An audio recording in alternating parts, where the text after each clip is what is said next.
시작. 자, 그러면 우리 지금 9번 문제를 아까 하다가 말았었는데요. 9번에서 일단 트리비얼 보이죠? 트리비얼. 이 단어를 꼭 기억하셔야 돼요. 트리비얼이 사소한 하찮은 그 뜻으로 잘 기억하시고, 사실은 사소하거나 하찮다라는 건 무슨 말이냐면 이 트리비얼에서 TRI 보이시죠? 이 트리가 바로 3을 가리키는 말이죠. 3. 그래서 우리가 삼각형을 트라이앵글 그렇게 얘기를 하죠. 자, 근데 3이라는 말과 사소하거나 하찮다라는 게 어떤 느낌인 거냐? 1류도 아니고 2류도 아니고 3류. 요런 느낌인 거예요. 아, 세 번째 급이구나. 그래서 사소하고 하찮은 거구나. 그래서 trivial. 그렇게 기억하시면 되고. 자, 그리고 사소한 하찮은 그랬을 때 아까 우리가 insignificant를 하나 썼었죠? 그쵸? 이것과 또 똑같은 느낌이 바로 뭐가 있냐면 똑같이 이렇게 true가 들어갑니다. true가 들어가서 trifling. trifling 이렇게 쓰면 역시 사소한 하찮은 이제 그 뜻이 생기는 거예요. 왜 이 뜻인지 알겠죠? 1류도 아니고 2류도 아니고 3류. 그래서 사소한 하찮은 별 볼 일 없는 것. 이렇게 같이 기억을 해주세요. 그렇지 않으면 처음에는 기억하는 것처럼 보이지만 시간이 지나면 어디서 본 것 같은데 그 느낌을 가지고 헷갈리다가 틀리게 되는 그런 상황이 발생할 수도 있어요. 알겠죠? 자, 그러면 봅니다. 자, 그들은 그 게임에 대한, 그 경기에 대한 그 자세한 내면의 묘사가 부족하기 때문에, 즉 내면의 지식이 없기 때문에 그들이 받아들이고 있는 정보를 처리할 수가 없고 무엇이 중요한지 무엇이 하찮은 것인지 그들은 모릅니다. 자, 그들은 알 수가 없습니다. 무엇이 matter인지를 알 수가 없습니다. 그 뜻이죠. 참고로 해서 matter는 동사를 쓰였죠. 동사를 쓰여서 어떤 뜻일까요? 원래 matter가 명사를 쓰이면 문제란 뜻이죠. 그렇죠? 그러면 문제시 된다라는 것은 하찮은 걸까 중요한 걸까? 그렇죠? 중요한 거니까 문제 삼고 생각해 보는 거겠죠. 그렇죠? 그래서 matter는 원래 명사를 쓰이면 문제인데 동사를 쓰이면 중요하다. 이제 그 뜻이 되는 거예요. 자, 그리고 중요하다의 뜻일 때요. 영어는 약간 이런 개념이 있어요. 영어에서 중요하다라는 것은 문제시 삼는 것. 그렇죠? 그게 있고요. 그 다음에 중요한 사람은 그 셈에 포함시켜서 우리 그룹에 이렇게 포함시키는 거예요. 그래서 중요하다는 뜻이 또 뭐가 있냐면 중요하다는 뜻이 바로 count가 또 있습니다. 즉 matter나 count가 뒤쪽에 아무런 목적어 없이 자동사로 쓰일 때는 matter나 count가 바로 무슨 말? 중요하다는 뜻입니다. 문제가 되는 거니까 matter 중요한 거고 count, 셈에 포함을 시키는 거니까 그래, 넌 포함시켜 줄게. 넌 의미 있는 거니까 이런 느낌으로 같이 알아두시면 돼요. 아시겠죠? 자, 그렇게 같이 알아두시고 자, 그 다음에 이제 그쪽으로 와서 그러면 무엇이 중요한지 그들은 알 수가 없다는 얘기죠. 그쵸? 여기 볼게요. Without a conceptual framework 쫙 보이는데 여기서요. conceptual framework를 가로로 한번 묶어볼까요? conceptual framework 여기서부터 이렇게 쫙 가로를 묶어볼까요? conceptual framework 이것과 같은 말이 앞쪽에 있을까요? 앞쪽에 있을까요? 자, without이 바로 무슨 말이니? without 뭐뭇이 없는 그 뜻이죠. 그렇죠? 우리가 의미의 연결을 볼 때는 품사라든가 그 다음에 단수, 복수 이걸 따지지 말고요. 의미가 비슷한 걸 찾아가는 게 제일 좋아요. 말 그대로. 자, 그러면 without은 뭐뭇이 없는 거죠. 위쪽에 없다라는 표현이 있지 않니? 없거나 부족하다라는 느낌을 주는 표현이 있죠. 그렇죠? 그러면 밑에 나오는 without과 앞쪽에 무엇을? 앞쪽에 lack 여기 보이죠? 그렇죠? 얘를 서로 비슷한 걸로 이제 보는 거죠. 그렇죠? 그러면 자, detailed internal representation 이게 없고 이게 부족한 거죠. 바꿔 말하면 그것이 없다면 이렇게 쓸 수도 있는 거니까. 이게 부족한 거고 이것이 없는 거니까 여기 나오는 detailed internal representation 이것도 역시 밑에 나오는 conceptual framework다 이렇게 보는 거예요. 무슨 말 이해되시죠? 그렇죠? 그러면 conceptual framework라는 것도 사실은 뭘까요? 컨셉이겠죠. 컨셉. 그렇죠? 컨셉, 개념이라든가 생각이에요. 머릿속에 뭐가 없으면 뭔가에 대한 개념이나 생각이 없으면 그거야. 머릿속에 있는 생각이지. 그러니까 뭐가 되는 거야? 바깥에 있는 것이 아니라 우리 안쪽에 있는 거니까 그걸 internal representation이다. 이렇게 얘기를 준 거예요. 아시겠죠? 그래서 이게 전혀 다른 단어인 것처럼 보이지만 무엇을 통해서? without과 lag을 통해서 서로 비슷하게 연결해 줄 수 있으니까 그러면 여기 나오는 내용이나 비슷한가 봐. 이렇게 이제 보는 거예요. 그렇죠? 그래서 이것을 개념적인 틀 이렇게 해석을 하되 앞쪽에 나오는 무엇과 internal representation이구나 이렇게 이제 볼 수 있어야 돼. 그리고 뒤쪽에서 전치사, 관계대명사, 투부정사 이렇게 딱 보이죠. 얘네들의 공통점이 바로 뭐니? 전치사, 관계대명사 그리고 투부정사의 공통점이 바로 뭐야? 명사 뒤에 있을 때, 명사 뒤에 있을 때 전치사, 명사 뒤에 있을 때 관계대명사, 명사 뒤에 있을 때 투부정사 공통점이 다 뭐야? 다 앞에 나오는 명사 수식할 수 있죠. 그렇죠? 그래서 똑같은 성격을 가진 세 가지가 한꺼번에 뭉친 거야. 그래서 이렇게 전치사, 관계대명사, 투부정사 이렇게 쫙 보이잖아. 그럼 그냥 꾸며주는 거야. 됐어요? 그냥 꾸며주는 거야. 선생님 근데 전치사하고 관계대명사 뒤에는 우리가 이제 배웠던 문법적인 지식이 있는데 근데 선생님 그 옛날에 배웠던 것 중에요. 관계대명사 뒤에는 불완전한 문장이고요. 전치사 플러스 관계대명사나 혹은 관계부사 뒤에는 완전한 문장이라면서요. 이렇게도 쓰입니다. 됐어요? 전치사 플러스 관계대명사인데 뒤에 바로 뭐가 나올 수도 있다고? 투부정사가 나올 수도 있다고. 그리고 지금 우리는 수능을 하고 있기 때문에 이때 여기 쓰이는 전치사의 의미 신경 쓸 필요 없다. 굳이 해석 안 해도 상관없다. 그냥 뒤에서 투부정사가 이걸 꾸며주는 걸로. 자, 정리합니다. 명사, 전치사, 관계대명사, 투부정사 이렇게 보이면 그냥 투부정사의 의미를 살려서 맨 앞에 명사를 꾸며주는 걸로 본다. 됐죠? 자, 그러면 개념적인 틀이야. 어떤 개념적인 틀이니? 임베드하는 개념적인 틀이지. 그치? 무엇을 임베드하는 거야? What they were learning. 그들이 배우고 있는 것을 임베드할 수 있는 개념적인 틀이야. 야, 근데 지금 여기서 임베드가 무슨 말일까요? 임베드. 베드는 침대인데 젠장. 그치? 그거 말고 느낌이 안 올 수도 있잖아. 그러니까 뭘 보라는 거야? 그러니까 요거지. 그치? 요거잖아. 그럼 개념적인 틀은 바로 뭐야? 어디에 있는 거야? 안쪽에 자리 잡고 있는 거죠. 그럼 그들이 받아들이는 것을 어떻게? 안쪽으로 들어가게 한다는 느낌과 이제 같이 연결을 해보는 거야. 왜? 여기 나오는 conceptual framework하고 위쪽에 internal representation하고 같다는 느낌을 내가 잡았어. 그럼 뒤쪽에 embedd는 당연히 뭘로 봐줘야 돼? 뭔가 안쪽에 있는 것과 관련이 있는 것. 그러면 그들이 배우는 것을 안쪽으로 들어가게 하는 것. 이런 느낌들을 이제 살려주는 거야. 알겠죠? 자, 그리고 여기서 embedd는 사실은 그냥 그대로 외울 필요도 있어요. 외울 필요도 있습니다. 그래서 생각보다 쉬운 단어인데 선생님이 방금 전에 말씀드렸던 것처럼 bad에서 나왔어요. bad에서 나왔고 얘가 embed에서 나왔어요. embed. 발음 똑같죠? 발음 똑같고요. 여기서 im은 in에서 나왔습니다. in이 무슨 뜻이 있으니까 in이 안쪽이라는 뜻으로 쓰이잖아. 그러면 embed에서 발음이 비슷하니까 em으로 철자면 이렇게 바뀐 거예요. 그러면 침대 안으로 들어가다라는 뜻이에요. 침대 안으로 들어가다. 바꿔 말하면 무슨 말이야? 침대 안으로 들어가게끔 뭔가 집어넣는 거야. 됐어요? 침대 안으로 들어가게끔 뭔가 집어넣는 것. 그래서 안쪽으로 집어넣는다. 뭐가 있어? insert하고 같은 말이죠. insert하고 같은 말. 됐습니까? 동절을 넣는 거. insert coin 이렇게 쓰는 것처럼. 그렇죠? insert coin 이렇게 쓰는 것처럼요. 자, 그러면 보세요. 그들이 배우고 있는 것을 집어넣을 수 있는. 그치? 그들이 배우고 있는 것을 집어넣을 수 있는 개념적인 틀, 즉 내면의 묘사가 없다면 자, 그들은 대단히 잊어버리게 된다 그 뜻이죠. 그렇죠?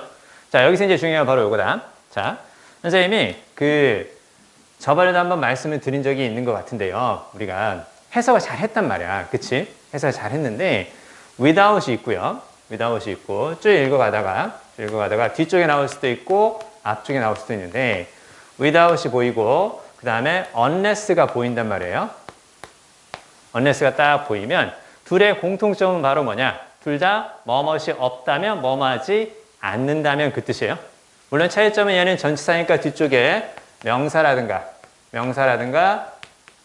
ing형태를 쓸 것이고 얘는 접속사니까 뒤에 주어 동사가 나옵니다. 이런 문법적인 차이점은 있기는 하나 그러나 중요한 것을 둘 다 뭐뭐하지 않는다면 뭐뭇이 없다면 그 뜻이죠. 그렇죠? 자, 그리고 이제 중요한 건 바로 뭐냐? 그러면 얘네들이 기본적으로 의미하는 게 바로 뭐야? 얘네들이 기본적으로 의미하는 게 뭐뭐하지 않는다면 뭐뭇이 없다면 그 뜻이죠. 그러니까 얘네들이 기본적으로 의미하는 것은 바로 어떤 느낌이에요? 부정의 느낌이에요. 부정의 느낌인 거고, 그리고 이 앞쪽에도 이제 뭐가 보통 나오냐면, 앞쪽에도 부정적인 표현이 이렇게 보통 등장을 해요. 이 느낌을 잘 살려야 돼. 이 느낌을 잘 살려야 돼. 무슨 말인지 알겠어? 자, 이 수업을 듣지 않으면 절대 점수 나올 수 없습니다. 무슨 말이야? 이 수업을 듣지 않으면 점수가 나올 수가 없다. 이 수업을 들어야 점수가 나올 거다. 그 얘기지. 그치? 잘 들어. 보세요. 얘네들이 부정적인 의미죠? 근데 앞쪽에도 또 부정적인 의미가 있어. 그럼 어떻게 되는 거야? 이중부정이죠. 이중부정은 뭐가 되는 거야? 강한 긍정이 되는 거잖아. 그치? 이 느낌을 살리는 거야. 해석만 하면서 넘어가는 것이 아니라 unless나 without이 보이고 앞쪽에 뭔가 또 부정적인 표현이 보인다면 그 부정과 unless나 without 다음에 부정을 더해서 강하게 긍정을 의미하는 거구나. 그걸 볼 수 있어야 돼. 이게 생각보다 아주 많이 나오는 틀이에요. 작년에 EBS, 작년에 모의고사, 그 재작년에도 똑같이 그런 틀을 많이 썼어요. 그러면 결국은 이 마지막 문장에서 이 사람이 의미하는 게 바로 뭐냐? 필자가 전달하고자 하는 게 바로 뭐냐면 뭐가 있어야 돼? 뭐가? Conceptual Framework 혹은 Internal Representation 이게 있어야 안 잊어먹는다라는 거야.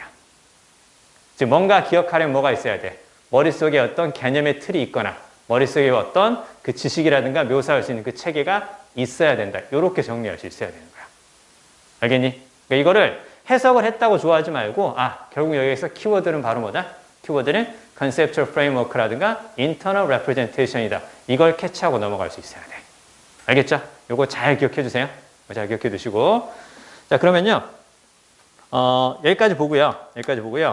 우리 이제 그 뒤쪽에 문제로 이제 한번 넘어가 보겠습니다. 문제를 풀면서 좀 더 말씀드리도록 할게요. 자, 문제는 어디를 볼 거냐? 우리 지난 시간에 뒤에 어휘 추론에서요. 역순으로 우리가 봐왔었죠. 그래서 뒤에 홀수번 역순으로 봐서 뒤쪽에서 15번까지 우리가 풀었었습니다. 자, 그러면 오늘은 역시 거꾸로 올라와서 13번하고 11번 그렇게 이제 풀어볼 건데요. 자, 25페이지 13번, 25페이지 13번 지금 시간 2분 드릴 테니까 다시 풀어주세요.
다 읽으셨죠? 자, 위에서 두 번째 줄에 self-reflection 있죠? 거기에 밑줄 보세요. self-reflection 거기에 밑줄. 자, self-reflection은 자신을 돌아보는 것, 자아 성찰, 보통 이렇게 해석을 하거든요. 원래 우리가 아까 그 reflect 있었죠? reflect는 반영하다, 반사하다 그 뜻도 있고요. 전에 있었던 일을 돌이켜보면서 생각하는 것, 곰곰이 생각해보다 그 뜻도 같이 쓰입니다. 자, 그러면 자신을 되돌아보는 것, 자신을 한번 살펴보는 것, 그게 self-reflection이 되는 건데요. 거울에 비춰보듯이, 거울에 비춰보면 내 모습이 반사되죠? 거울에 비춰보듯이 자신의 모습을 다시 한번 비춰보며 생각하는 거 이제 그 뜻인데, 자, 여기서 self-reflection은 긍정의 의미일까요? 부정의 의미일까요? 아니면 둘 다일까요? 우리 끝까지 한번 읽었잖아. 긍정의 의미일까? 부정의 의미일까? 아니면 둘 다일까요? 자, 글의 흐름이 한번 바뀌는 부분을 찾았습니까? 그렇죠? 자, 밑에서 여섯 번째 줄에, 즉 숫자 2번 forbid 바로 그 밑에 but 동그라미 쳐보세요. but 동그라미. 자, 그러면 but이 쓰이면서 흐름이 한번 바뀌었죠. 그렇죠? 앞쪽의 내용은 어떤 내용이에요? 자신을 되돌아보면서 내가 잘 못한 부분이 있진 않나, 내가 사람들을 실망시킨 부분은 있질 않나, 이걸 생각해 보는 거고, 그 다음에 두 번째는 자신을 되돌아보는 거죠. 나 열심히 하고 있는데 왜 나를 의심하는 거야? 내가 규칙을 위반한 것도 아닌데 내가 분명히 이렇게 하겠다고 다 말했고 그리고 그대로 하는 것뿐인데 왜 성실하게 노력하는 나를 의심하는 거지? 그쵸? 그래서 나를 되돌아보면서 이렇게 성실하게 노력하는 나를 의심하는 걸 보니까 이거 좀 문제가 있는 걸 이렇게 생각하는 자아 성찰인 거죠. 그쵸? 그래서 전체적으로 지금 self-reflection에 대해서 어떻게 생각하고 있다고? 긍정과 부정 두 가지 상황이 나왔다라는 것, 요걸 볼 수 있어야 돼요. 자, 요런 느낌들을 살펴볼 수 있어야 나중에 순서 배열이라든가 문장 삽입을 할 때 이게 어떻게 배열되고 이 문장은 어디에 들어가는 것이 적절한가, 그 느낌들을 조금씩 더 살려갈 수가 있을 거예요. 아시겠죠? 자, 다시 한번 살펴볼게요. 자, 가끔은 자신이 신뢰받지 못한다라는 인식이 필요한 동기를 제공한다. 무엇을 위한? self-reflection을 위한 필요한 동기를 제공한다. 자, 근데 여기서 신뢰받지 못하는 상황에 따라서 이거 할 수 있는데 이게 긍정적인 방향으로 발전을 해서 내가 사람들에게 실망시키지 않도록 더 열심히 노력해야 되겠구나, 이렇게 될 수도 있고, 열심히 노력하는 나를 의심하다니 실망인 걸, 이렇게 될 수도 있다는 거예요. 됐죠? 자, 그래서 밑에 쭉 보면 한 직원인데, 자, 자신이 이제 신뢰받지 못한다는 것을 깨닫는 직원이죠. 그렇죠? 누구에 의해서? 자신의 동료들에 의해서. 무엇과 함께? 공유된 책임과 함께 자신을 신뢰받지 못한다라는 것을 알게 돼요. 아, 내가 다른 직원들과 함께 일을 하는데 그 직원들이 나를 믿지 못하는구나. 나한테 일 시키면 뭔가 문제가 생길 거라고 그렇게 나를 불신하는구나 라는 것을 깨달으면 upon reflection 이렇게 보이죠. 자, 여기 upon에서 up을 가로로 묶어주세요. up을 가로로 묶어주시고요. on 다음에 명사 뭐뭐 하자마자 그렇게 적어주세요. on 다음에 명사 뭐뭐 하자마자. 자, 그러면 upon reflection 성찰하자마자, 곰곰이 생각해 보자마자 identify areas 그래서 영역을 확인합니다. 어떤 영역이야? 뒤에 where는 관계부사니까 그냥 날립니다. She has consistently let others down. 무슨 말일까요? let others down. let down이죠. 그쵸? let down. 그래서 down의 의미를 살립니다. let down, 뭐뭇을 실망시키다. 됐어요? 뭐뭇을 실망시키다. 자, 그러면 그녀가 일관성 있게 끊임없이 다른 사람들을 실망시켰던 영역을 확인하거나 혹은 fail to follow through on 이렇게 보이죠? follow through on, 뭐뭇을 이행하다요. 뭐뭇을 이행하다. 그래서 과거의 약속을 이행하지 못했던 영역들을 확인하게 됩니다. 즉, 내가 일을 하는데 동료들이 나를 믿지 못하는구나. 그러면 내가 그 사람들을 실망시켰던 부분이 어디였지? 내가 계속해서 약속을 지키지 못했던 부분이 어디였지? 그걸 확인하려 합니다. 그리고 나서 자, 그녀에 대한 다른 사람들의 불신은 그리고 나서 자, forbid는 바로 무슨 말이야? forbid는 금지하다라는 뜻이죠. 금지하다 혹은 못하게 하다라는 뜻이잖아요. 뒤쭉 보니까 자, 그녀가 perform a share of the duties 자신이 맡은 일을 수행하는 것을 금지하게 합니다. 방식으로. 어떤 방식이니? 쫙 꾸며주는 거 보이죠? 그쵸? That makes them more worthy of their trust 이렇게 보이는데요. 자, worthy of의 밑줄. worthy of는 뭐뭇을 받을 자격이 있는. 그렇게 적어주세요. 뭐뭇을 받을 자격이 있는. 자, 그러면요. 뒤에 쭉 보니까 그들의 신뢰를 받을 수 있는 자격이 있는 방식으로 자신의 일을 수행하겠어요? 안 하겠어요? 내가 다른 사람들을 어떤 영역에서 실망시켰는지 확인을 하고 그리고 내가 과거에 어떤 약속을 잘 못 지켰는지 확인을 하고 나서 다른 사람의 신뢰를 받을 수 있는 자격이 있는 방식으로 자신의 일을 하겠어? 안 하겠어? 한다는 걸로 봐야 돼요. 한다는 걸로 봐야 되고 즉 긍정의 느낌으로 봐야 되는데 왜 그러냐면 요게 쓰이면서요. 그러니까 벗이 그만큼 중요한 거야. 이게 쓰이면서 흐름이 바뀌죠. 그리고 뒤쪽에서는 진실하게 노력하는데 의심받는 부정적인 상황이죠. 그러면 앞쪽 뭘로 봐줘야 돼? 긍정적인 상황으로 봐줘야 된단 말이야. 자, 선생님이 지금 이렇게 풀었어요. 이렇게 풀었고 지금 여기 나오는 포비드가 뭐뭇을 금지하다, 못하게 하다 그 뜻이 아니라 뭐뭇을 하도록 동기를 부여하다, motivate 이걸로 바꿔줘야 되는데 자 보세요. 우리 지난 시간에 어휘 문제 어떻게 푸는지 말씀을 드렸었죠. 그쵸? 자, 어휘 문제 일단 패턴은 두 가지라고 했었지.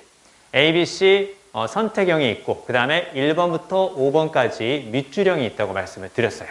자, 근데 주로 나오는 것은 무엇이라고? 주로 나오는 것은 1번부터 5번까지 밑줄형이라고 했어요. 근데 1번을 단서를 1번 주변에서 찾고 그러고 나서 1번을 바탕으로 2번, 2번을 바탕으로 3번 이렇게 순차적으로 해결되는 경우도 있지만 최근의 트렌드는 뭐라고 했니? 최근의 트렌드는 빠르게 주제를 찾고 주제와 어긋나는 것을 고른다 이렇게 말씀드렸었죠. 그리고 주제를 찾는다는 것은 전체적인 큰 틀을 볼 수 있어야 돼. 지금 전체적인 큰 틀은 분명히 우리가 요 단서 요거 다 확인하는 거 활용하는 거 다 알잖아. 그치? but 다음이 중요하단다라고 배웠죠. 그쵸? 그러면 but 다음이 핵심이다 라고만 생각하지 말고 but을 통해서 앞과 뒤가 서로 약간 다른 내용이 나올 거야. 이걸 보는 게 포인트인 거예요. 왜냐면 but 다음만 중요하다라고 생각해서 보니까 내용 아예 못 찾는 경우들이 많이 생기는 거야. 우리가 글을 읽을 때 사실 우리는 속도라는 것에 대해서 민감하게 반응하고 신경을 쓸 수밖에 없어요. 왜냐면 시험이라는 것은 제한된 시간 안에 빠르게 읽고 정답을 찾는 게 제대로 된 실력을 갖추고 있느냐 그렇지 않느냐를 판단하는 거니까 우리가 제한된 시간에 문제를 빨리 풀어야 돼. 그러면 문제를 빨리 풀 수 있는 단서를 찾게 되는데 그래서 지금까지 우리가 많이 들어봤던 게 but 다음만 읽어라. however 다음만 읽어라. therefore 다음만 읽어라. 요렇게 이제 했단 말이야. 근데 그게 과거에는 통했어요. 문제는 바로 그거야. 과거에는 통했다라는 거야. 그리고 자, 우리가 평가원을 분석하는 것만큼 평가원도 우리를 분석합니다. 우리를 분석한다는 건 뭘 분석하겠니? 우리의 정답률과 오답률을 분석해서 우리의 등급별 퍼센티지를 만들어내려고 그들도 우리를 분석해요. 그러면 우리가 과거의 기출문제를 풀어가면서 그런 식의 스킬을 가지고 우리가 잘 풀고 있단 말이야. 그러면 똑같은 스타일의 문제를 내면 어떤 일이 발생할 수 있겠냐? 똑같은 스타일의 문제를 내면 변별력이 떨어지겠죠. 너도 나도 다 1등급이 되는 그런 상황이 발생할 수밖에 없다라는 거예요. 그래서 항상 어떻게 해주는 거야? 기출을 가지고 배우게 된 스킬들은 말 그대로 통계적인 스킬이기 때문에 스킬만 가지고 하지 말고 전체적인 글의 구성을 보는 게 필요하다는 얘기가 이제 바로 그렇게 나오는 거예요. 아시겠죠? 그래서 but 다음은 중요하다라는 건 맞아. 하지만 but 다음이라는 것은 앞의 내용과 서로 반대 내용이라는 거 맞아. 하지만 무엇과 무엇이 서로 반대가 되는지를 알아야 이런 식의 문제를 잘 풀 수 있는 거예요. 아시겠죠? 어휘 문제 같은 경우는 정답이 1번만 빼고는 다 나올 수 있어요. 통계적으로 그래왔어요. 1번부터 답을 주는 경우는 사실은 흔치 않았어요. 그러면 2번이 될 수도 있고 3번, 4번, 5번 다 될 수 있다는 거야. 근데 우리는 항상 고민을 어디에서 하는 거야? 3번하고 4번만 그렇게 계속 고민을 하는 거야. 왜? 통계적으로 그렇게 많이 나왔으니까. 그래서 그렇게 기출을 본 친구들 같은 경우는 나중에 질문이 뭔 줄 아니? 3번이 많아요? 4번이 많아요? 이거 물어보고 특히 순서 배열에서 헷갈리잖아. 순서 배열에서 앞에 문제 내가 정답을 확실히 맞췄어. 근데 앞에 문제가 C로 시작해. C, B, A가 답인 것 같아. 그러니까 뒤에 문제는 반드시 B다. B로 시작해야 맞다. 이렇게 생각하고 접근하니까 어떻게 되는 거야? 틀리는 일이 이제 발생하게 되는 거죠. 자, 다시 한번 말씀드립니다. 스킬은 스킬일 뿐 독해력이 기반이 된 상태에서 스킬을 같이 첨가하는 것이 확실하게 성적을 올릴 수 있는 방법이다. 자, 여기 보면 뒤쪽엔 부정적인 내용이에요. 분명히. 그쵸? 분명히 부정적인 내용이죠. 의심하는 거잖아. 잘하고 있는데 의심하는 거야. 뭐가 보이니? sincere 하는데 trustworthy. 그 다음에 dependable. 이렇게 쭉 보이죠. 그쵸? 근데 자, 여기에서 뭐가 보이냐면 요거 잘 봐야 돼요. disorienting. 그리고 doubt. 여기 보는 거예요. 자, disorienting은 나는 잘 모르겠어. 하지만 doubt는 알겠지. doubt가 바로 무슨 말이야? 의심하게 하는 거죠. 자, 나 자신에 대한 의심이 들어. 언제 의심이 드는 거야? 열심히 성실하게 노력하는데 사람들이 믿어주지 않을 때. 그렇게 보는 거야. 그쵸? 그렇기 때문에 이렇게 노력하는데 성실한데 그걸 믿지 않을 때야. 그치? 그걸 믿지 않을 때 의심이 드는 거죠. 그쵸? 그러면 이 부분과 이 부분을 통해서 여기는 뭐가 나와줘야 맞겠어? 당연히 의심하게 만든다, 의심하게 만든다. 언제? 성실하게 하고 있을 때 나를 의심하게 만든다. 그 뜻인 거야. 내가 개판치고 있는데 사람이 나를 의심해. 그럼 괜찮아요. 근데 내가 성실하게 노력하고 있는데 의심해. 그러면 어떻게 되는 거야? 말 그대로 문제가 발생하는 거죠. 그쵸? 그러니까 이런 느낌들 이제 볼 수 있다는 거야. 됐니? 그러면 여기가 딱 맞는 거지. 맞는 표현이잖아. 그럼 여기는 성실히 노력하는데 의심하는 거죠. 그쵸? 그래서 나 못해 먹겠다. 이렇게 되는 거야. 앞쪽에서는 어떤 상황? 반대 상황으로 봐줘야 맞겠지. 그치? 내가 잘 못했는데 잘해서 사람들의 신뢰를 다시 받을 수 있는 방법은 뭘까? 따라서 벗을 통해서 뒤쪽의 내용은 부정적인 상황, 그러면 앞쪽의 내용은 긍정적인 상황일 거야. 그래서 못하게 하는 것이 아니라 하도록 동기를 부여해주는 일이 되지 않을까. 이렇게 이제 생각해 보는 거예요. 됐죠? 자, 다시 한번 강조합니다. 전체적인 무엇을 보자고? 전체적인 틀을 보고 주제를 파악할 수 있도록 하는 것이 가장 중요하다. 자, 요 문제는 이 정도만 해서 말씀을 좀 드릴 거고요. 앞으로 와서요. 이제 살짝 어려운데요. 살짝 어려운데 11번 읽겠습니다. 11번 지금 풀어주세요.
자, 11번을 같이 한번 생각해 볼게요.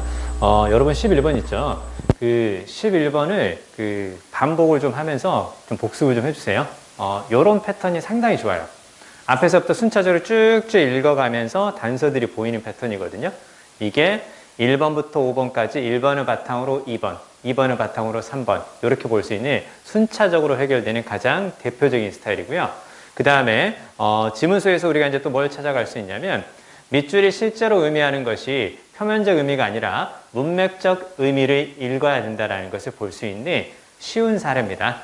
쉬운 사례니까 한번 쭉 같이 한번 읽어볼게요. 자, suppose 생각해보자 이렇게 나오죠. 혹은 가정해봅시다. 우리가 알고 있다고. 폴라가 심각한 공포증으로 고통받고 있다는 것을 알고 있다고.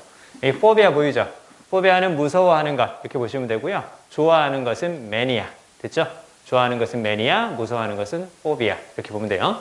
자, 그러면 자, 우리가 대디아라고 reason합니다. 이때 reason은 그냥 생각하다 그 뜻으로 보면 돼요. 생각하다, 추론하다. 자, 그러면 폴라가 여기 보이죠? either하고 뒤쪽에서 o 딱 보이죠?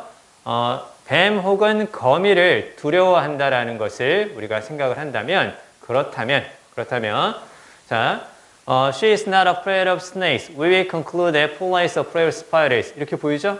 자, 그러면 뱀 아니면 거미를 무서워하죠. 근데 밑에 보니까 뱀은 무서워하지 않는데 그러면 어떻게 거미를 무서워한다고 말해도 되는 거죠. 그렇죠? 말해도 되는 거잖아요. 자, 그러면 that 이하라고 establish 해도 됩니다. establish가 바로 어떤 뜻? 이 뜻으로 잘 나온다고 얘기했었죠. establish가 바로 규명하다. 그렇죠? 규명하다. 즉, 규명하다는 뜻이니까 그냥 그렇게 말해도 돼요. 그렇게 확실하게 말해도 됩니다. 됐죠? 확실하게 말을 하는 것, 확고하게 말하는 것. 그래서 establish가 뭔가 자리 잡게 하다 그 뜻으로도 쓰이지만 확고하게 말하다, 규명하다 이렇게도 쓸 수가 있어요. 아시겠죠? 자, 그러면 이렇게 말할 수 있겠죠? 그렇죠? 자, 그러면요. 여기까지 일단 맞았단 말이야. 그치? 자, 그리고 나서 이제 그러나 자, 우리의 결론은 합리적이고 이성적입니다. 단지 폴라의 두려움이 뱀 혹은 거미와 컨선하고 있을 때 이렇게 쭉 보이죠. 그렇죠? 일반 동사 원형 앞에 do나 does를 쓰면 뒤에 나오는 것을 강조하는 거죠. 그렇죠? 일반 동사 원형 앞에 do나 does를 쓰면 뒤에 나오는 것을 강조하는 것. 컨선 적어두세요. 컨선이 동사로 쓰여서 뭐뭐와 관련이 있다. 이렇게요. 동사로 쓰여서 뭐뭐와 관련이 있다. 근데 앞에 나오는 우리의 결론은 단지 폴라의 그 두려움이 뱀 혹은 거미와 관련이 있다면 그러면 가능한 거죠. 그렇죠? 폴라가 두려워하는 것은 두 가지예요. 뱀 아니면 거미예요. 근데 폴라가 뱀은 무서워하지 않는데요. 그러면 당연히 뭘 무서워하는 거라고? 거미를 무서워하는 것이라고 그렇게 말해도 된다라는 거죠. 그렇죠? 자, 근데 만약에 근데 우리가 알고 있다면 폴라가 그냥 공포증이 있다라는 것만 알고 있어요. 그러면 사실이죠. The fact that she is not afraid of snakes. 자, 그러면 폴라가 공포증을 가지고 있는데 근데 뱀을 무서워하지 않는다라는 사실. 공포증을 가지고 있는데 뱀은 안 무서워한대. 그럼 무슨 말이야? 뱀을 제외한 나머지 것들은 싹 다 무서워한다고 말해도 되는 거죠. 그렇죠? 야, 나 공포증이 있는데 뱀은 안 무서워. 무슨 말이야? 뱀을 뺀 나머지는 무서워한다 라고 말해도 되는 거예요. 그쵸? 그래서 밑에 쭉 보면 여기 나오는 그 height, water, dogs order number 13 이런 것들이 뱀을 제외한 나머지 것들이라고 이제 보는 거예요. 자, 그리고요. be consistent with는 뭐뭐와 일치하다 이렇게 적어주시면 돼요. 뭐뭐와 일치하다.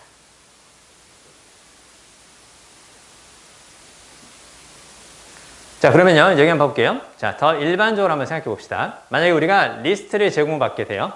리스트를 제공받게 되는데 alternative explanations 이렇게 보이죠. 자, 이것도 역시 최근의 것들을 자주 봐야 된다는 건데 원래 우리가 alternative가 나오면 어떤 뜻으로 많이 알고 있니? alternative, 대안의 이렇게 알고 있죠. 대안이라는 것은 기존의 것과 다른 것 그렇게 보는 거예요. 그래서 alternative가 나왔을 때 그냥 어떤 뜻으로? 그냥 다른 거구나. 그래서 different의 느낌을 잘 살립니다. different의 느낌을. 자, 그러면요. 밑에 보니까 우리가 몇 가지 현상에 대한 다른 설명의 리스트를 제공받습니다. 현상이 있는데 그 현상에 대해서 여러 가지 다른 설명이 있는 걸 우리가 제공을 받아.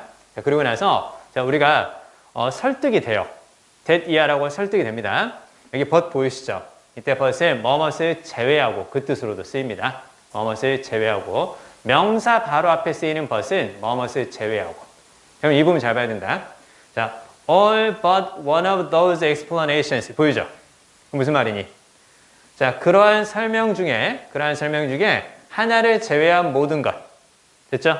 즉, 어떤 현상에 대한 여러 가지 설명이 있는 리스트를 제공받아요. 그러고 나서 그러한 설명 중에서 하나를 제외한, 하나를 뺀 모든 것들이 unsatisfactory하다라는 것을 우리가 설득이 되고 납득이 돼요. 자, 그러면 여기서 unsatisfactory는 어떤 뜻일까요? 만족스럽지 못한이라는 뜻이죠. 그쵸? 그러면 뭐가 만족스럽지 못한 거야? 어떤 현상에 대한 설명이 만족스럽지 못한 거지. 설명이 만족스럽지 못하다라는 것은 설명이 잘 된 거야, 잘 못된 거야? 잘 못된 걸로 봐야겠죠. 설명이 만족스럽지 못하니까. 그래서 여기 나오는 unsatisfactory는 무엇으로 볼 수 있는 거야? 설명이 만족스럽지 못하네, 설명이 틀렸네, 이렇게 이제 볼 수 있다는 거야. 됐어요? 자, 요 느낌을 잘 살립니다. 아, 설명이 만족스럽지 못하다고? 그러면 설명이 틀린 건가? 이렇게 생각해 보자라는 거야. 자, 그럼 보세요. 자, 뒤에 쫙 보세요. 우리는 멈춰서 reflect, 다시 한번 곰곰이 생각해 봐야 되는 거죠. 멈춰서 곰곰이 생각해야 되는 상황은 어떤 상황이겠어? 하나만 빼고 다 틀렸을 때. 그치? 어떤 현상에 대한 설명인데 이거 한번 생각 좀 해봐야 되겠는데 야, 어떻게 현상에 대해서 10가지로 설명을 했는데 예를 들어서요. 10가지 설명을 했는데 야, 그 중에 하나 빼고 9개가 다 틀렸어. 그럼 이거 좀 생각 좀 해봐야 되는 거 아니냐? 그런 의미라는 거죠. 그쵸? 여기까지 이해됩니까? 자, 그럼 이제 그 다음 봐볼게요. 자, 하나만 맞았지? 그치? 하나만 맞았고 나머지가 싹 다 틀렸어. 그래서 생각 좀 해보자라는 거야. 그치? 하나만 맞았고 나머지가 싹 다 틀렸으니까 생각 좀 해보자라는 거야. 그러면 보세요. 자, 남아있는 설명이지. 여기 뒤쪽에서. remaining explanation. 그럼 이 남아있는 설명은 어떤 설명이야? 남아있는 설명은. 하나만 빼고 나머지가 싹 다 틀렸죠. 그쵸? 이런 느낌들을 살린다. 하나 빼고 나머지가 싹 다 틀렸어. 그럼 하나는 맞는 거지. 그치? 그럼 하나는 맞았으니까 어떻게 할 수 있는 거야? 하나는 맞았으니까. 아, 이거 맞는 설명이네. 라고 부정할 거야? 이거 웃기잖아. 그치? 모든 설명 중에서 하나만 빼고 싹 다 틀렸어. 그러면 하나는 맞은 거니까 어떻게 해주는 게 맞겠어? 하나는 맞았으니까 받아들일 수 있는 거잖아. 근데 앞쪽에서 무슨 얘기를 한 거야? 멈춰서 생각해보자 그랬었지. 그치? 하나만 맞았다고 해서 그것을 받아들이는 것이 아니라 아니, 야, 있잖아. 어떤 그 현상에 대해서 10가지 설명이 있었는데 야, 그 중에 9개가 틀리고 하나만 맞아. 그럼 그걸 받아들여야 되겠냐고 맞는 거야. 생각 좀 해봐야 된다는 거니까 받아들이기 전에 생각을 해보라는 얘기잖아. 그치? 그래서 맞았다라는 것을 부정하기 전에가 아니라 어떻게 하기 전에? 받아들이기 전에 혹은 인정하기 전에 이렇게 해줘야 맞겠죠. 어드미팅이라든가 혹은 무엇을 해줘야 맞는 거야? accepting이라고 해줘야 맞겠지. 그치? 이거 있잖아. 한 번에 읽고 답 찾아야 돼. 한 번에 읽고 여기서 무슨 말인지 여기서 살짝 이상한데 그 느낌을 가져야 돼. 그 느낌이 올 때까지 이 지문은 반복해서 한 3번 정도는 꼭 한번 읽으세요. 꼭 한번 읽으면서 이게 영어식 사고의 흐름에 익숙해지는 거야. 우리들 같은 경우는 고민을 안 해요. 당연히 여긴데? 근데 이런 문제들은 어떤 친구들이 잘 푸냐면 영어를 많이 접한 친구들은 그냥 풀어요. 특별한 논리가 없어도. 왜? 이거 이상하잖아. 우리말로 이제 비슷한 느낌을 풀어가는 거니까. 됐죠? 자, 이게 익숙해질 때까지 이 지문을 반복해서 꼭 읽으면서 아, 여기가 당연히 이상하네. 이제 그렇게 봐줘야 맞다라는 거야. 자, 그리고 자, 밑에 쭉 보면 자, 밑에 한번 봐볼까요? The fallacy of first choice misleads 이렇게 쭉 보이죠? 자, 뭐가 보이니? The fallacy of first choice 이렇게 나오죠? 잘못된 선택이라는 오류. 야, 왜 잘못된 선택이라고 하겠어? 왜 잘못된 선택이라고? 여러 가지 설명이 있는데 그 중에 다 틀렸어도 하나는 맞았어. 그치? 그러니까 그 하나는 맞았으니까 그걸 맞는 설명이라고 받아들이는 거야. 그게 잘못된 선택의 오류다. 이렇게 봐야지. 그치? 앞쪽에서 무슨 얘기를 한 거야? 여러 가지 설명이 있었지만 그 중에서 하나 빼고 다 틀렸어. 그러면 하나가 맞았으니까 그걸 선택해서 맞는 걸로 받아들이자. 이건 문제가 있으니까 곰곰이 생각을 한번 해보자라고 얘기를 했죠. 그쵸? 자, 그러면 맞은 하나를 받아들이니 그러한 잘못된 선택의 오류라는 것은 이렇게 된다는 거죠. The choices which have been made explicit 이렇게 보이죠? 자, 그러면 명백하게 만들어진 선택이 어떻게 하는 거야? 명백하게 만들어진 선택이 자, 잘 들어야 돼. 명백하게 만들어진 선택. 명백하다고 한 그 선택이 고갈시키다, 다 써버리다. 됐어요? 고갈시키다, 다 써버리다. 그 얘기야. 자, 뭘 다 써버리는 거야? sensible 보이죠? sensible은 합리적인, 이성적인 그 뜻입니다. 합리적인, 이성적인. 그래서 얘 sensible 잘 기억해야 돼. reasonable이라든가 혹은 reasonable이라든가 rational과 이제 비슷한 의미라는 거 요거 볼 수 있어야 됩니다. reasonable과 혹은 rational과 비슷한 의미 잘 들어야 돼. 자, 하나가 맞았어요. 하나가 맞았다고 해서 그걸 내가 받아들였어. 받아들였으면 다른 설명을 생각해 안 해? 안 하게 되는 거야. 다른 합리적인 설명이 있을 수도 있어. 그 현상에 대한 설명이 잘못되었고 또 다른 설명이 더 나은 설명이 있을 수가 있단 말이야. 근데 내가 이것이 맞았다고 하면서 그걸 받아들이는 순간 다른 설명, 다른 합리적이거나 이성적인 설명은 내가 받아들이지 않고 생각하지 않게 되는 거지. 그치? 그게 뭐가 되겠어? 그런 다른 합리적인 설명들을 다 고갈시키고 없애버린다는 뜻이 되는 거야. 이제 무슨 말인지 감 잡아? 그래서 여기 나오는 exhaust 있죠? exhaust 있잖아요. 요 exhaust가 바로 어떤 의미야? 고갈시키다, 다 써버리다 그 뜻이니까 이게 remove하고 비슷한 의미라는 거. 이제 이거 봐야 돼.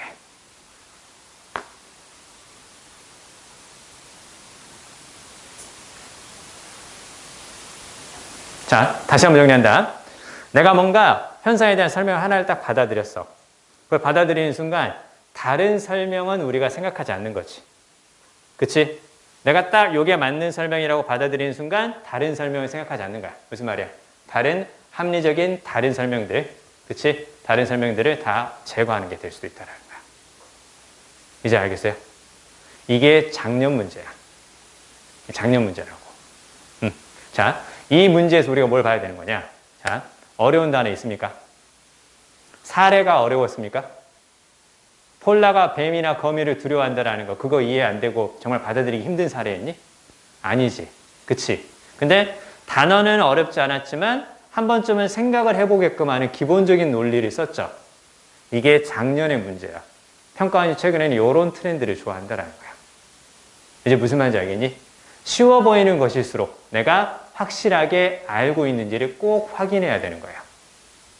알겠죠? 왜냐면 너무 어렵게 낼 수는 없어요. 너무 어렵게 낼 수는 없고, 작년 되게 웃긴 게 뭐냐면 애들이 이제 이런 코로나라는 사태로 인해서 공부를 잘 못했대요. 그래서 평가원이 뭔 수를 썼냐면요. 작년까지 이제 연계가 그대로 됐으니까 그러면 연계 교재 중에 자, 수능 특강 영어가 있고요. 독해 연습이 있어. 보통 뭘 먼저 하니? 수능 특강 영어를 먼저 합니다. 왜? 수능 특강 영어는 그 전체 유형을 다 다뤄요. 전체 유형을 뭐 목적부터 심경 및 분위기, 뒤에 장문까지 싹 다 다루고 뒤에 뭐 주제 소재까지 싹 다 다룬단 말이에요. 그러니까 영어 공부를 할 때 고3 때 입시를 준비하는 어느 정도의 기본서예요. 그러고 나서 독해 연습은 틀리기 쉬운 유형들만 있어요. 그러면 당연히 뭐부터 하는 게 맞는 거야? 수능 특강 영어를 해요. 근데 수능 특강 영어를 하는데 애들이 이제 그 고3 친구들이 학교를 많이 못 갔기 때문에 공부를 못했다고 생각을 한 거예요.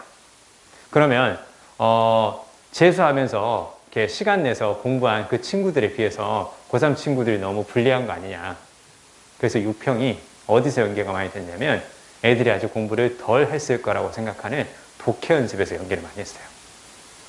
그러면서 어떻게 됐냐면 전반적으로 다 비슷해졌어. 왜?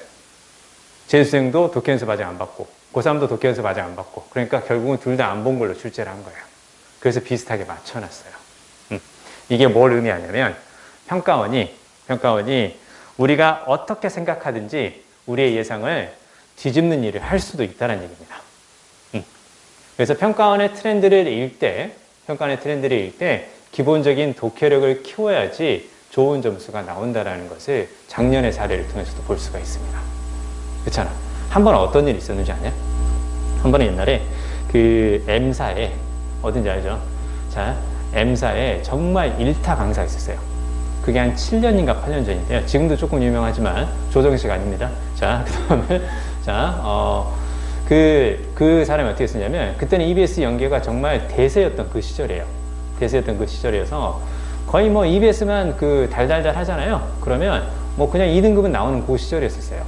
근데 이게 이제 연계가 이제 보통 어떻게 됐었냐면 수능 특강 영어가 있고 독해 연습, 완성, 그때 N제가 있었는지 잘 모르겠는데 아무튼 이런 패턴이었는데 근데 6평에서는 그 뭐지? 수능특강 영어를 내고요. 그 다음에 자 9평에서는 그 뭘 냈었냐면 그때 N제인가 아무튼 그걸 냈을 거예요. 그러고 나서 이제 독해 연습에서도 이렇게 살짝 이렇게 문제를 냈었는데 독해 연습에서 그 출제한 문제 개수가 적었어요. 그래서 당연히 그 전년도의 패턴처럼 당연히 그러면 이번 수능에서는 독해 연습에서 변형돼서 많이 나올 것이다. 이렇게 생각을 한 거죠. 그래서 그분이 어떻게 강조를 했냐면 자기가 병원에서 링겔을 맞으면서까지 철저하게 연구해서 문제 낸 거니까 내가 한 이 마지막 파이널 인강만 잘 들어라. 내가 보장하겠다. 확실히 여기에서 다 나온다. 그래서 애들이 그걸 엄청나게 몰려와서 들었어요. 그렇죠? 왜냐면 유명한 사람이 그렇게 얘기하니까 확신해가지고 얘기하니까 그럴 줄 알고 다 들은 거야. 근데 그 해 독해 연습에서 연계가 거의 안 됐어요. 뭐 한 거니 걔네들? 잘못된 방향으로 정말 열심히 공부한 거죠. 그쵸? 그 점수가 나왔겠어, 안 나왔겠어? 안 나왔어요. 그 사람 말만 믿고 했던 거야. 안 나왔어. 그래서 그 시험이 끝나고 나서 그 지금도 있나? 그 수만이라는 카페 있잖아요. 거기에 비난하는 글이 엄청나게 올라왔어요.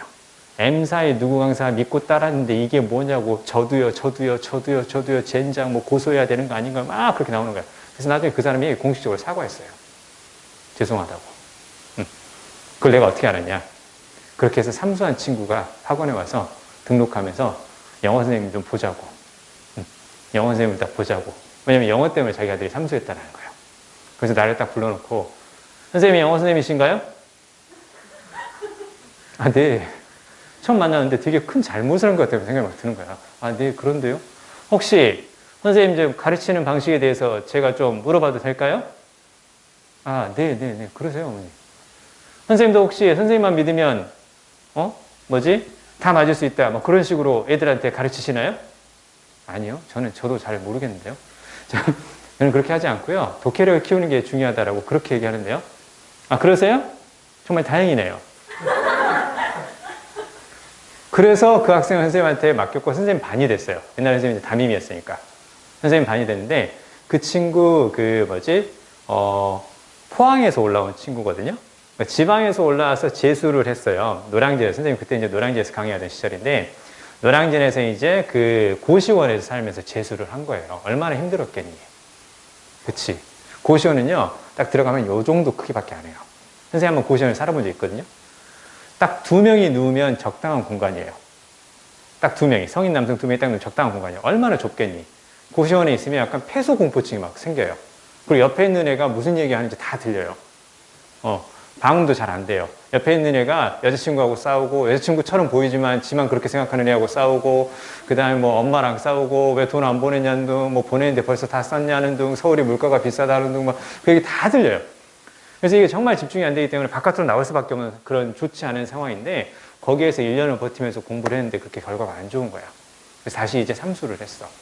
근데, 정말 이제 믿을 만한 데를 이제 찾다가 선생님하고 얘기를 하다가 결국은 걔가 열심히 공부해서 갔는데 그때 그 친구가 그 시립대학교를 장학금 받고 갔어요. 시립대학교를 이제 장학금 받고 가서 한 학기 등록금 30만 원 내고 갔어요. 한 학기 등록금 30만 원이야. 한 학기 등록금 30만 원이면 이거 엄청나죠. 그쵸? 엄청납니다. 그래서 그 대학교를 가면서 그러니까 그 부모님이 그때 이제 얘가 딱 합격했잖아요. 대학교에. 합격하고 나서 나한테 찾아온 거예요. 선생님 드릴 선물이 있다고. 너무 1년 동안 감사하다고. 지갑을 주시는 거예요. 지갑? 야, 원래 보통 뭔지 알지? 지갑 선물할 때는 지갑 속에 지갑만 주는 거 아니야? 그치? 지갑 선물을 할 때는 최소한 거기에 10,000원짜리 하나라도 넣어주는 거야. 그게 원래 기본적인 센스래요. 여러분한테 진짜 10,000원짜리 하나. 오케이. 감사했어요, 진짜로. 지갑을 선물을 주신 것 자체가 되게 감사했죠. 지갑을 선물을 준다는 것은 어떤 의미겠니? 돈 잘 벌고 잘 사시라는 그런 의미잖아요. 그쵸? 더 재밌는 건 뭔지 아니? 그렇게 내가 받았잖아. 나도 좀 고맙기도 하고 미안하기도 하고 막 그럴 거 아니냐. 그래서 그 친구 이제 대학 가고 나서 선생님이 연락을 했어요. 야, 너 노량진에 그 유명한 족발집이 하나 있거든요. 족발을 좀 먹으러 와라. 그래서 이제 그때 우리 반 담임하고 걔하고 같이 왔어요. 등치가 선생님이 한 1.5배 정도 돼요. 둘 다 그래요. 그래서 딱 1.5배 정도 되는데 딱 너랑이랑 해서 딱 족발집 딱 가서 딱 먹는데, 자, 야, 우리 족발하고 소주 한잔 하자. 이렇게 딱 해서 딱 먹는데, 와우. 족발 그 대짜를 시키면 보통 성인 남성 한 4명 정도도 먹을 수 있는 양이거든요. 대짜를 한 15분에 먹었어요. 나는 몇 개 먹지도 않았어요. 선생님 왜 안 드세요? 선생님 맛 없어요? 아니, 나 좀 천천히 먹을게요. 천천히 먹어라. 자, 그런데, 그리고 나서 또 먹고 해가지고요. 결국은 뭐, 충분히 지갑값은 하지 않았나. 중요한 건 뭐냐면요. 선생님이 방금 전에 말씀드렸던 것처럼요. 기본적인 여러분의 실력을 키우는 게 중요하다는 것을 오늘 계속 말씀을 드립니다. 자, 요거 최근의 트렌드입니다. 최근의 트렌드니까 요 정도 스타일을 잘 읽어가자. 됐죠? 자, 우리 그리고 이제 무슨 얘기를 할 거냐? 무슨 얘기를 할 거냐면요. 이제 함축음이 추론을 들어갈 건데요. 그걸 하고 나서 이제 뒤쪽에 빈칸을 할 건데요. 우리 어디로 넘어올 거냐면요. 14페이지로 한번 넘어가 보세요. 14페이지. 자, 함축음이 추론은 앞쪽에 문제 중에서 짝수번만 하겠습니다. 짝수번만. 선생님이 풀지 않은 홀수번 문제는 또 역시 짝수번 복습하시고 그때 풀어보시면 돼요. 자, 2번을 풀 건데요. 자, 우리 이렇게 한번 생각을 해봅시다. 선생님 또 나오네요. 자, 아무튼 보이시나요? 네. 여기 인생샷이어가지고 이제 계속 보여드리려고. 자, 아무튼 선생님 카톡에 사진도 있고요. 참고로 옆에 복도에 브로마이드 붙은 거 있잖아요. 집에 하나 있어요. 집에 벽에 붙여놨어요. 집사람들 이렇게 자꾸 보라고. 자, 아무튼 난 집사람이 이렇게 그림 그리잖아요. 나는 모르겠는데. 자, 어찌됐건요. 자, 우리 요거 한번 생각하면서 가겠습니다. 자, 항상 기본적인 독해력을 키우고요. 그 다음에 문제 유형별로 스킬을 좀 알고 가는 거. 즉 출제 코드를 알고 가는 것, 그게 중요하다고 말씀을 드렸죠? 그렇죠? 자, 일단 한번 정리하고 가겠습니다. 밑에 필기해 주세요.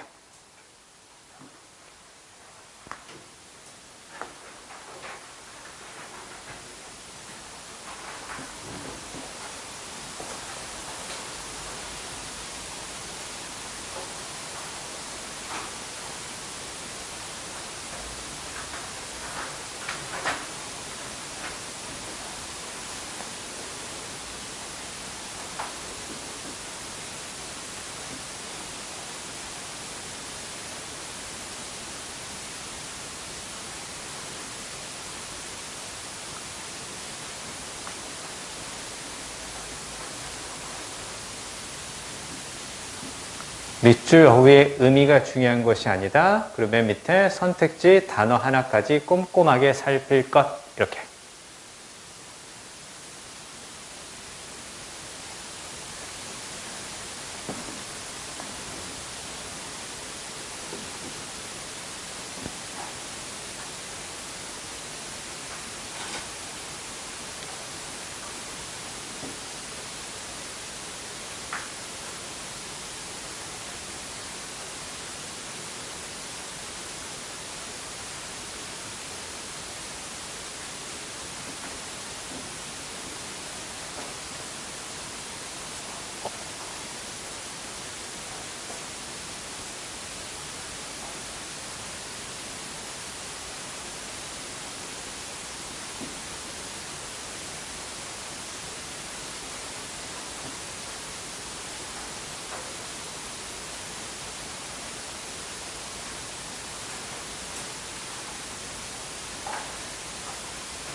여러분 꼭 잘 되시기를 기원합니다.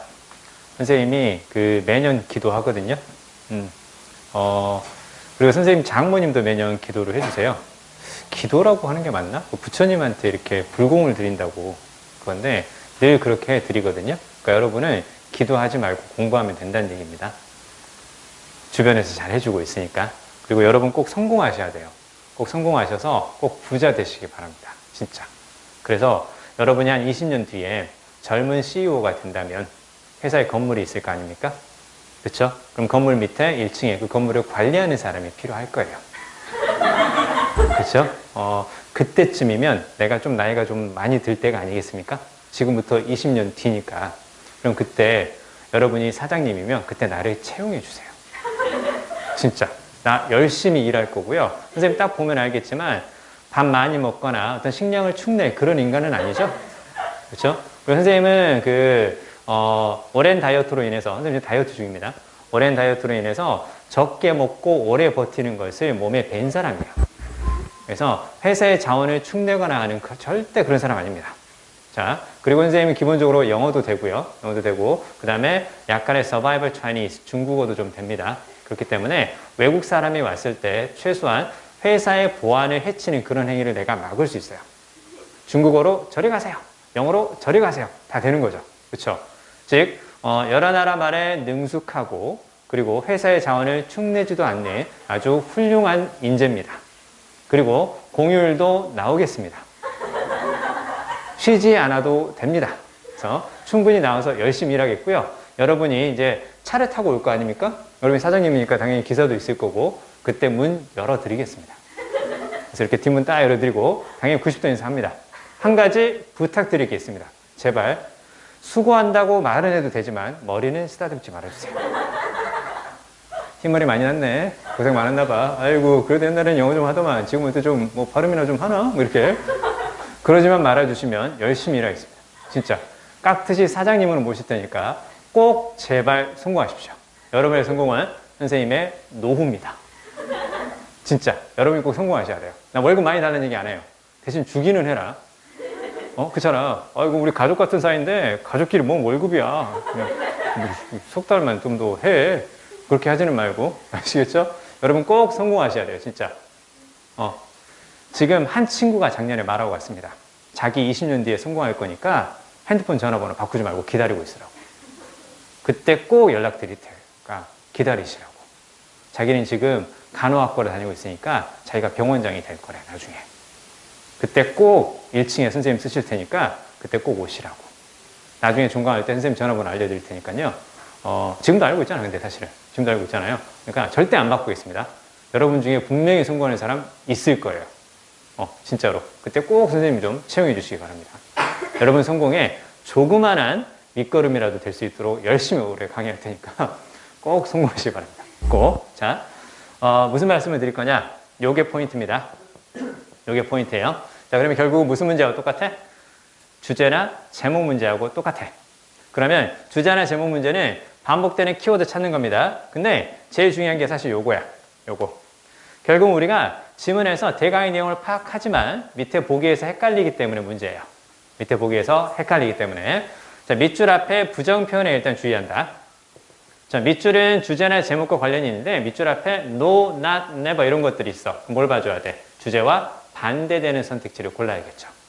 그쵸? 그거 잘 봐야 돼. 밑줄 앞에 부정어가 있는지, 밑줄 앞에 부정어가 있다면 그것과 반대되는 느낌을 주는 것을, 주제와 반대되는 느낌을 주는 것을 고른다. 그렇게 봐줘야 돼. 그리고 그러면 결국은 주제나 제목 문제와 같기 때문에 선택지는 결국 뭐가 들어가줘야 돼? 선택지에는 전체적인 지문의 내용을 압축해서 표현하는 키워드가 다 들어가야 돼요.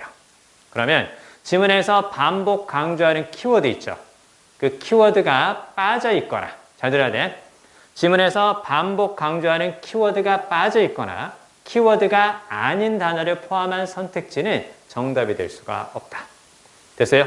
키워드가 빠져 있거나 키워드가 아닌 단어를 포함한 선택지, 즉 지문 속에서 언급되지 않은 단어가 들어가 있다면 그 선택지는 과감하게 엑스표시한다. 됐어요? 자, 선택지 전체 해석이 중요한 게 절대 아니야. 단어 하나까지 따져. 단어 하나까지 따지면서 단어 하나라도 지문의 내용과 관련이 없는 게 들어가 있거나 관련이 있는 게 빠져 있다면, 그렇다면 그건 정답이 될 수가 없다. 자, 요 느낌이 무엇인지 문제를 보면서 말씀을 드릴게요. 자, 1분 드릴 테니까 2번 얼른 읽어주세요.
자, 선생님하고 같이 보면서 마무리 하시죠. 같이 보면서요.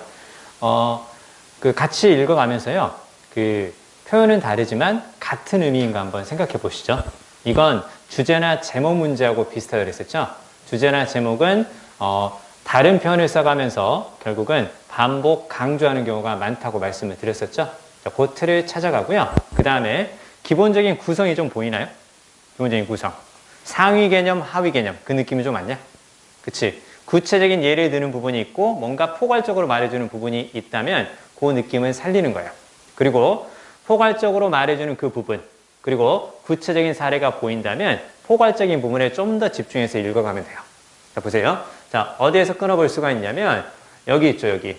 그래서 딱 끊어볼 수 있는 거죠. 그쵸? 왜? 뒤쪽에 이제 무슨 얘기가 나오는 거야? 식당 얘기 나오잖아. 그치? 구체적인 사례라는 거 볼 수가 있겠죠. 근데 앞쪽 문장에서 특별히 어려운 표현이 보여, 안 보여? 무슨 말인지 내가 이해가 됐어. 그치? 그럼 여기는 어떻게 되는 거야? 여기는 이제 그러면 속도를 내서 쭉 읽어가는 거예요. 아, 그냥 요 상황이 구체적으로 식당에서 나타나는 건가 봐. 이렇게 보는 거야. 자, 그러면 by 다음에 이제 뭐 마음으로써 방법을 가리키는 표현 보이죠? 그러면 기대하고 예상하는 거죠. What's likely to happen next? 다음에 무슨 일이 일어날지 예상하는 것에 의해서 당신은 준비하게 됩니다.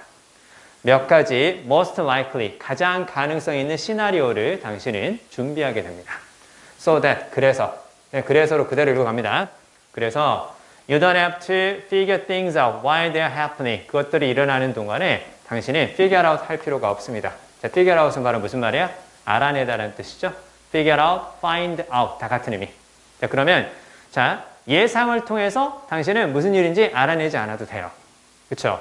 여러분 여기 들어오면서 교실에 들어간다는 거 알고 있었죠? 그쵸? 그럼 당연히 무슨 일이 일어나겠니? 영조가 수업하겠지. 그쵸?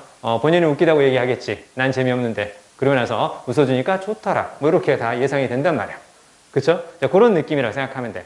그래서 밑에 딱 식당에 가면 식당에 가는 그 상황을 그려보는 거야. 그래서 이걸 정확하게 해석하는 것이 중요한 것이 아니라 어떤 장소라든가 어떤 시츄에이션이 보이잖아. 그럼 빠르게 읽어가면서 그 상황을 머릿속에 그리는 걸로 독해를 끝내야 돼. 머릿속에 그리는 걸로. 왜? 이 문제는 지금 어떤 문제이기 때문에 함축음이 추론이야. 전체적으로 주제나 혹은 제목과 관련이 있는 비슷한 문제인 거야. 그럼 전체적인 대입 파악이 중요한 거지. 정확하게 따지지 않아도 된다고. 물 한 잔에 갖다 줬는지 두 잔에 갖다 줬는지 그게 중요한 게 아니라는 거야. 자, 식당에서 일어나는 상황에 대해서 당신이 이렇게 딱 예상이 되죠? 그쵸? 그 다음에 뭐가 보이냐면, 자, 여기에 밑줄, 여기에 밑줄 그어두시고 별표. 여기에 밑줄 그어두고 별표. 자, 왜 밑줄 긋고 왜 별표를 했냐? 이러한 모든 것들 이렇게 쭉 나오죠. 그쵸? 자, 그러면 these가 쓰였단 말이야. these가 쓰였다는 건 어떤 의미가 되는 거냐? 앞의 내용을 반복한다는 뜻이죠. 그쵸? 선생님이 그래서 늘 중요한 단서라고 생각하는 것이 대명사하고 앞의 내용을 가리키는 이런 지시어들이에요. 왜? 대명사 썼다는 건 무슨 말이야? 앞의 내용을 다시 한번 얘기한다는 얘기지. these를 썼다는 건 앞의 내용을 다시 한번 얘기한다는 거야. 다시 한번 얘기한다는 거는 반복이야. 반복은 곧 강조고 강조는 곧 키워드고 핵심인 거야. 됐어? 자, 그러면 이러한 모든 것들은 어떻게 되는 거야? 앞에서 나왔잖아. 그치? 앞에서 나왔었죠. 이러한 모든 것들은 예상이 되는 일이야. 예상이 되는 일이니까 그러니까 어떻게 되는 거야? 너는 무슨 일이 일어나는지 아는 거지. 무슨 일이 일어나는지 아니까 그러니까 뭐가 안 되는 거야? 해결할 문제가 아닌 거야. 그치? 무슨 일이 일어나고 있는지 다 알아. 그렇기 때문에 굳이 얘는 문제가 될 게 없어. 됐어요? 무슨 일이 일어나는지 알아. 그러니까 문제 될 게 없어. 됐지? 이렇게 연결하라고. 첫 번째 문장에 있었던 내용과 이 부분을 그렇게 비슷한 내용이라고 연결을 해줘야 되는 거야. 왜? 대명사를 통해서 앞의 내용을 반복 강조했으니까 핵심이고, 그렇다면 앞쪽에서 첫 번째 문장이 상위 개념이고 그 다음 문장이 구체적인 사례가 나오는 하위 개념이라면 상위 개념과 얘를 같이 묶어서 생각해 주라는 거야. 자, 그리고 밑에 쭉 보니까 게다가 그렇게 나오지. 그치? 게다가 그렇게 나온다. 자, 여기 표시. 그럼 얘가 나온다는 건 어떤 의미니? 얘가 나온다는 거. 게다가 그 뜻인데 같은 흐름으로 뭐 하는 거야? 같은 흐름으로 추가하는 거죠. 결국은 어떤 의미일 거야? 비슷한 내용일 거야.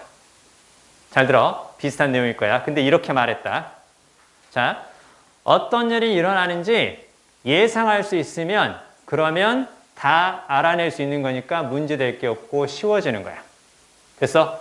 어떤 일이 일어나는지 예상할 수 있으면 그건 쉬운 일이고 아주 마음 편한 일이야. 바꿔 말하면 무슨 말이니? 예상할 수 없으면 힘들 거야. 됐니? 요런 느낌을 살린다. 예상할 수 있으면 쉬워져. 예상할 수 없으면 힘들어질 거야. 이게 영어에서 자주 쓰는 논리예요. 자, 이 느낌을 그대로 머릿속에 살리는 거야. 같은 흐름으로 추가라 그랬었지. 앞쪽과 같은 내용일 거야. 예상할 수 있으면 쉬워져. 바꿔 말하면 예상 못하면 힘들 거야. 됐지? 예상할 수 있으면 쉬워져. 예상 못하면 힘들 거야. 그래서 보면 어떻게 돼? 얼마나 디맨딩, 힘든 일인지 한번 생각해봐. 모든 가능성 있는 것들을 네가 고려해야 된다면, 모든 것들을 다 고려해야 된다면, 네 예상대로 되는 것이 아니라 뭔가 다른 일이 있지 않을까? 여러 가지 것들을 생각해야 된다면 얼마나 힘들겠니? 근데 식당처럼 가면 뻔히 물 주겠지, 메뉴 갖다 주겠지, 밥 먹고 나면 배고픈 거 아니겠지. 다 가능한 이야기, 다 내가 아는 얘기잖아. 그러면 쉬울 거야. 근데 그것이 아닌 모든 다른 것들을 생각한다면 많이 힘들 거야. 됐어요? 이 느낌을 살린다. 이 느낌을 살리고요. 그 다음에 밑에 보는 것도 바로 요거죠? 그쵸? 그러니까 얘도 어떻게 되는 거야? 그냥 얘도 그냥 앞쪽과 비슷한 내용이겠지? 그대로 그냥 읽어가는 거야. 그리고 on a daily basis, 매일 functional fixedness, 이거 보이지? 별표. functional fixedness is a belief, not a curse. 이렇게 쫙 보이죠? It's a belief, not a curse. 자, curse는 바로 무슨 말이야? curse. 저주죠, 저주. 그쵸? 저주잖아. 부정적인 거죠. 그러면 부정적인 것이 아니라 요거다. 됐지? 부정적인 것이 아니라 요거다. 그 얘기잖아. 얘는 뭘로 봐줘야 돼? 긍정적인 걸로 봐줘야지. 그치? 위로라든가 위안이라는 뜻이잖아. 그럼 위로라든가 위안이니까 우리한테 좋은 거야. 그치? 위로라든가 위안이니까 우리한테 좋은 거고 이 지문에서 좋다고 긍정적으로 강조하는 거야. 그럼 얘는 뭐겠니? 얘는 어떤 일인지 명백히 예상이 가능한 거고, 그쵸? 뻔히 그렇게 될 것이라고 우리가 생각하는 것에서 벗어나지 않는 거야. 펑셔널, 기능적으로 픽스 되어 있어. 픽스니까 바로 무슨 말이야? 흔들리지 않게 이렇게 딱 잡아주는 게 바로 픽스야. 그치? 그럼 펑셔널 픽스디스는 바로 무슨 말? 기능적으로 고정되어 있음, 그 뜻이라고. 그러면 기능적으로 고정되어 있기 때문에 우리가 생각하는 기능에서 벗어나지 않는 거야. 뻔히 어떤 것인지 알 수 있는 거라고. 이게 좋은 거란 얘기지. 그치? 그리고 이제 무슨 얘기했어?